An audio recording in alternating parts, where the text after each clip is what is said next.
Why, it's the legendary Glastonbury Festival. In the festival's 35th year, a thunderstorm at Glastonbury tested the limits of even the hardiest British punters. Hi, I'm Chris May, writer, producer, and host of This Day in Weather History, a podcast now in its second year from the Weather Network in Canada. Today is the time that the rain fell at Glastonbury Festival that even had the most ardent of revelers thinking, all right, maybe this is too much now. It happened on this day in weather history. The first festival was held on the day after Jimi Hendrix died. Acts in that first year included Mark Bolan, Keith Christmas, Sacrilege, Al Stewart, Quintessence, who would play an awful lot of the first several versions of the festival. The crowds for the first one swelled to 1,500, and the price was only £1, which included free milk from the farm, but I'm not sure how that fits into anything. But anyway, over the decades, the festival has grown exponentially, and it has rained on shows, so there is nothing unusual there. But a quote next day in the Guardian newspaper was, "We're used to mud, but this is going too far."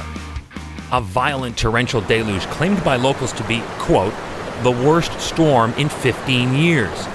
It pounded Worthy Farm, where the festival takes place, flooding the campgrounds, festival site, and parking lots in upwards of 4 feet of water. Now, I've been to some rain-soaked events in my time, but 4 feet of water would have submerged many of the crappy cars I used to drive back in those days. Quick history of Glastonbury. In 1971, the festival moved to the time of the summer solstice for the first time. It was renamed Glastonbury Fair. Attendance jumped to around 12,000 because it was free admission. I don't think that was the draw, however. I think it had a lot more to do with acts that year that included Hawkwind, Traffic, Joan Baez, and David Bowie. In 1981 now, after several changes to the organization of the event, the name was also changed, now, to the Glastonbury Festival. But the most memorable change was that it was on this year, for this version of the event, that it was decided to build the new permanent pyramid stage that everybody knows.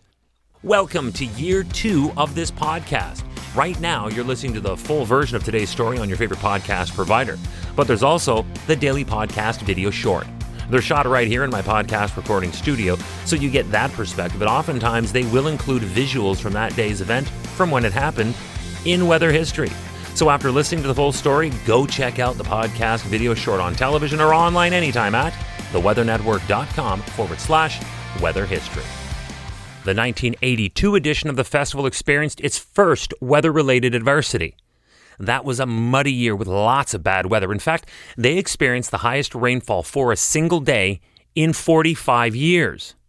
But in 2005, it was simply too much. This year's festival featured White Stripes, Coldplay, New Order, Kaiser Chiefs, and Elvis Costello, among the dozens and dozens and dozens more spread out over many, many stages of entertainment. Then, lightning strikes. Violent electrical storms and flash floods brought chaos to the festival, and it happened fast.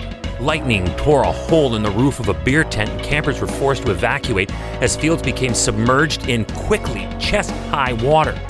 Emergency crews took to a dinghy to paddle between stricken tents and check on flooded revelers, while a mechanical cherry picker was used to literally lift several campers out of the water and into the safety of their bucket.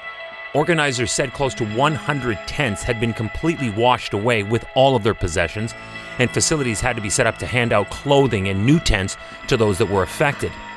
2 months worth of rain hammered down in only several hours.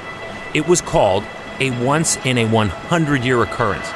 People were seen swimming in the murky, polluted water to get to their tents, and announcements were made to stop doing that and to also not to eat or drink anything found floating in those disgusting rivers where there was dry land. Just a day before, 2 stages were hit by lightning as rivers of mud destroyed camps, trapped cars, and toppled toilets. That afternoon, the clouds cleared, and in typically British fashion, the 130,000 or so attendees just stuck on their wellies and waited on with the remainder of the festival, as if nothing happened. which went on to be immortalized as Farmageddon. How original. It happened this day in weather history. Tomorrow is June 25th. It was one of the worst floodings in the United States since Hurricane Katrina in August of 2005. At least 16 deaths were related to the flooding, and it was attributed to several weather factors that all came together over the region. The 2006 U.S. Midwest flood happened tomorrow, and we will bring it back to life, analyzing just what happened. This day in weather history with me, your host, Chris May.